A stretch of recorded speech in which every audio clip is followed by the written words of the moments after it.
Within the years of 1939 to 1945, the most bloody and brutal war in the world took place. There was a massive amount of loss of people in the war, and they weren't only soldiers. Many civilians were also killed in the war. 25 million people died in the Pacific.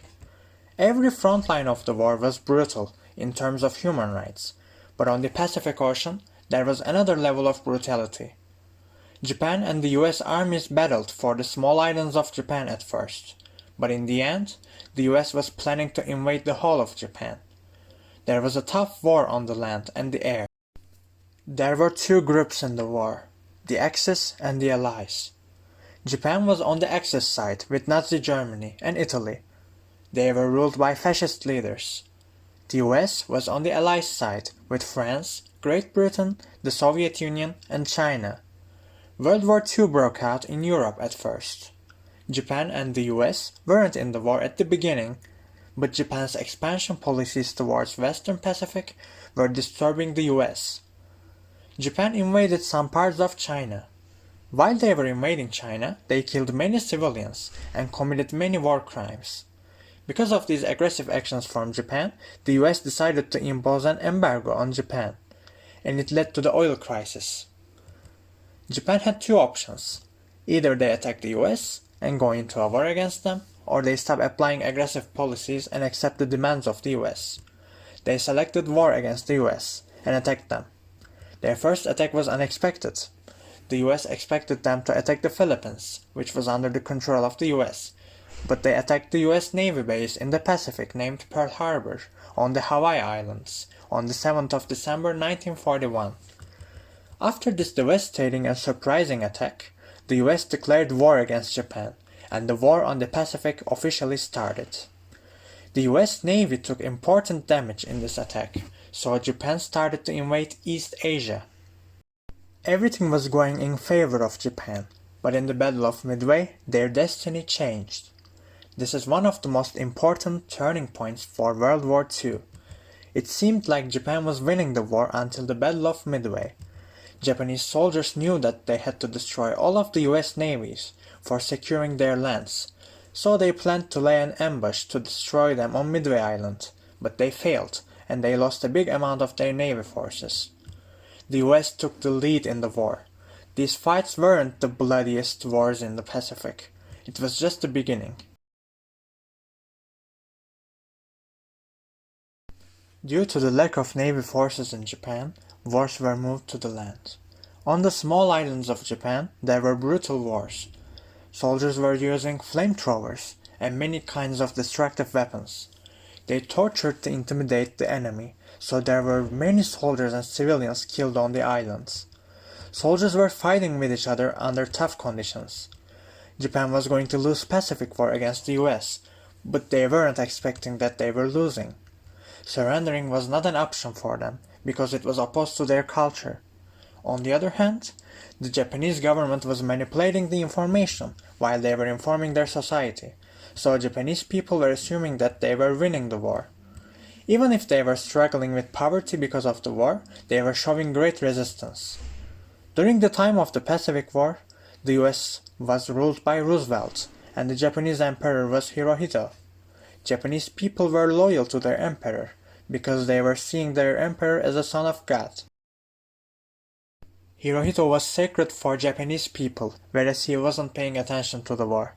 On the other hand, Roosevelt was sick, and he wanted the war to result in victory, so they wanted to end the war as soon as possible. Furthermore, he was informed by the German engineers, which were running away from the Nazis, that Germany was preparing to have nuclear power. Roosevelt realized the danger, and he ordered the start of a new nuclear program named Manhattan Project.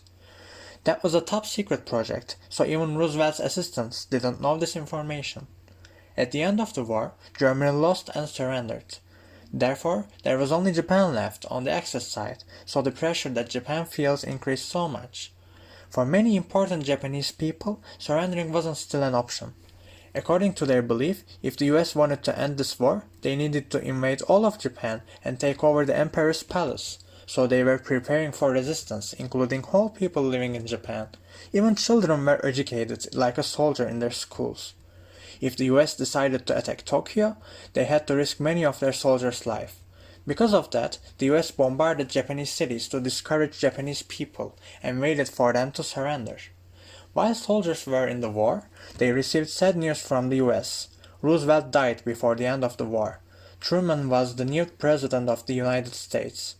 While the US was dealing with this problem, Stalin, who was the ruler of the Soviet Union, decided to attack East Asia, although they had good relations with Japan. The US had to hurry because if Stalin had invaded Japan, they would have had a right to control East Asia. The US government decided to end the war as soon as possible. After Truman was elected as president, he realized that he had a superweapon that can end this war immediately. He decided to use it despite the concerns of scientists who created this nuclear weapon. That was the first usage of a nuclear bomb in human history. Japan was warned last time before the nuclear attack, but they didn't surrender again. After this decision, the first nuclear attack happened in Hiroshima on the 6th of August 1945. The US dropped an atomic bomb which is called Little Boy on Hiroshima with a bomber which is called Enola Gay. 70,000 Japanese people died in a second after this attack. There was a massive explosion.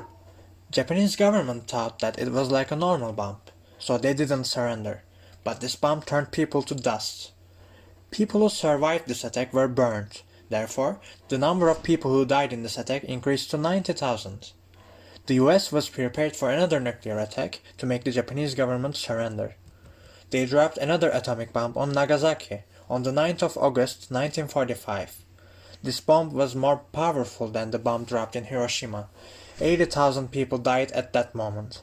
After this attack, Hirohito finally decided to surrender on the 15th of August, but many Japanese people argued that Stalin's attack on East Asia had more impact on this decision because Japanese people were afraid of the Soviets more than Americans. That was the official ending of the war. This part was about why the atomic bomb was used and how it happened. The atomic bomb had a huge impact on today's world. After the war, people realized the long-term effects of atomic bombs, such as deadly cancers in the population. Its effects continue even today. This is just the biological part of its effects. It also has an impact on international relations after the war. After the end of World War II, both the US and the Soviets began to develop more and more destructive nuclear weapons, threatening all the world. Therefore, the era of the Cold War started and the world began to polarize. The tension between the US and the USSR sometimes reached such a level that both sides found themselves in danger, like in the Cuba Missile Crisis. Every time these two superpowers confront each other in any context, a great fear spreads through the planet. Therefore, we now have laws like TPNW, the Treaty on the Prohibition of Nuclear Weapons by the UN, to reduce the risks of the presence of these weapons. Nuclear weapons changed the concept of war. In the pre-nuclear area, population, geography, industrial power were important. They are still important, but the nuclear weapon which states have is more important than others in terms of national power. States who have no nuclear power are defenseless, so it affects their relations with states who have nuclear power. Therefore, all of the states pay more attention to bad relations with others, because they know the destructive effect of nuclear weapons.